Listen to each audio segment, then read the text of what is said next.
Lapsed on andekamad, kui me arvata oskame ja julgeme. Kui mõni täiskasvanu võib esmahetkel ehmuda, et mis programmeerimine juba 2-aastastele, siis peagi asendub kõhklus vaimustusega ja sisseelamine käib tasapisi.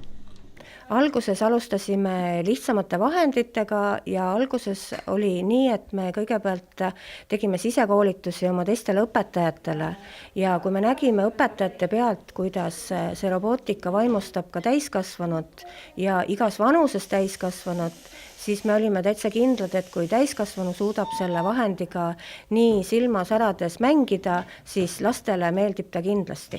Roboti õppetunde või tegevusi meil eraldi ei ole, meie eesmärk on siduda neid õppekasvatustegevustega, et toimub selline tavaline tegevus ja siis sinna sisse on lõimitud robootilised vahendid.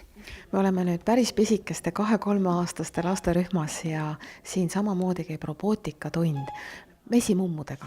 Meil on mingisugune mängualus, kus on siis mingi ülesanne pandud ja õpetame, et millistele nuppudele laps peaks vajutama, et mesimumm sellel mängualusel kuhugi jõuaks.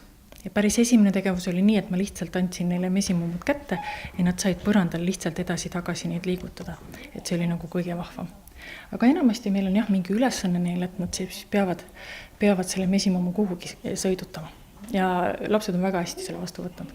Robootikaõpetuse viimine lasteaedade õppetegevusse on isegi maailma mastaabis üpris uudne samm, kuid juba praegu on näha, et lapsed haaravad õpitavat kergemini. Eelkoolialistel poistel ja tüdrukutel tuleb mängu isegi tahvelarvuti. Suurtel lastel on juba natukene lihtsam, et saab kasutada robootilisi tegevusi õppetegevuste rikastamiseks.